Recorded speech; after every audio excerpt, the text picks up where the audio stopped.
Forma segmentária da reta. A forma segmentária da reta, pessoal, é bem simples, tá? Ela tem que ser sempre igual a 1 aqui no final, tá?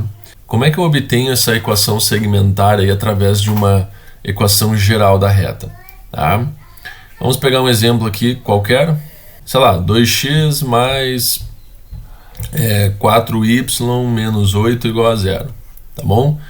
Então olha só, eu mantenho o 2x e o 4y desse lado, passo o menos 8 para o outro e vai ficar 8. Aí eu vou ter que dividir toda a equação por 8. Lembram disso? Ó, já expliquei para vocês, né? Divide tudo por 8. Por quê? Porque aqui tem que dar 1, certo? Então, o que vai acontecer? Cancela o 2 com o 8, dá 4, fica x sobre 4. Cancela o 4 com o 8, fica y sobre 2. E aqui fica 1. Está feita a equação segmentária, tá?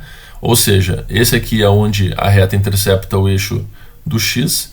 E aqui é onde a reta intercepta o eixo do y, tá? Então, se você sabe aonde a reta intercepta o eixo do x, sabe aonde ela intercepta o eixo do y, é só escrever x sobre o valor aqui aonde ela intercepta o eixo do x, mais y dividido pelo valor aqui onde ela intercepta o eixo do y, igual a 1. Tá feita a forma segmentária. Tá bom, gente? Tranquilão. Forma paramétrica. Lembram que a forma paramétrica, o x é escrito em função de uma terceira variável, né, nesse caso t, e o y também é escrito em função de uma variável t também. Então nós temos aqui um sistema, certo? X é igual a 1 mais t, e y é igual a 3 menos 2t. Então aqui basta que a gente isole o t nesta equação aqui e substitua na segunda para descobrir a equação geral da reta. Tá bom? Fechou? Tranquilinho. Distância entre ponto e reta. Bom, aqui como é que a gente vai calcular a distância entre o ponto e a reta? Lembra que a distância entre o ponto e uma reta é a menor distância possível. Como assim? Existem outras distâncias possíveis, né? Essa aqui que eu estou fazendo agora é uma distância maior do que esta aqui, que forma 90 graus com a reta. Ou seja, a distância correta é aquela que forma 90 graus com a reta, ou seja, projeção ortogonal do ponto P sobre a reta R. Então, como é que a gente faz para calcular essa distância do ponto P até a reta R? Existe essa formulinha aqui, eu inclusive falei para vocês uma frasezinha para vocês lembrarem dessa fórmula, né? A frasezinha é: achei a Beyoncé em sua casa andando de bicicleta. Lembrando que em cima é módulo e dentro da casinha ali, no caso, né, é A quadrado e B quadrado. Tá certo? Bom, quem é esse A, esse B e esse C? A equação geral da reta é AX mais BY mais C igual a 0. O A, o B e o C são da equação da reta. Esse x0 e esse y0 aqui é nada mais nada menos do que o ponto P, tá? x0, y0, tá certo? O A e o B aqui são da equação da reta também. Então, gente, é só substituir e correr para o abraço, bem tranquilinho, tá bom? Agora, se as retas são horizontais e verticais, é bem tranquilo de fazer a distância entre ponto e reta, porque, ó, tá vendo esse ponto aqui? A distância desse ponto até a reta R, aqui, ó, 5 menos 3, 2 unidades, bem tranquilinho, tá? A distância desse ponto até a reta S, que é vertical, é bem fácil, tá aqui, ó, 6 menos 2, 4, tá? Bem tranquilo também. E a área de um triângulo. Gente, lembrem que essa forma de calcular a área, ela não é específica somente para o triângulo, ela pode ser aplicada no quadrado, no pentágono, no hexágono e assim por diante, tá? Desde que a gente siga uma ordem nos pontos, tá? Então, a área tem essa fórmula aqui, ó, é o determinante dividido por 2.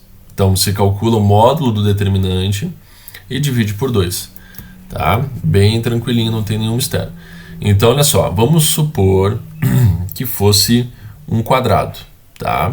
Vamos fazer aqui, por exemplo, que tivesse aqui M, NP e um ponto R aqui, tá? E aí nós formaríamos um quadrilátero, né? Não vamos chamar de quadrado porque pode não ser um quadrado, pode ser um quadrilátero, né? Qualquer polígono de 4 lados aí, tudo bem? Maravilha. Então nós temos aqui um polígono de 4 lados, como é que eu faço para calcular a área deste polígono de 4 lados aqui, que é um quadrilátero. Tá? Então, como eu já expliquei para vocês, a área é o determinante, né? Então nós vamos colocar ali, ó. Vamos começar, por exemplo, vou marcar aqui o ponto M. Se eu começar pelo ponto M, eu vou para o P, depois para o R e para o N. Eu não posso pular pontos, lembra disso? Então, M, P, se eu for lá para o N e depois para o R, não vai dar certo. Tá? Então eu devo seguir a ordem. M, P, R, N e volto para o M. Se eu começar pelo P, eu faço P, R, N, M e volto para o P.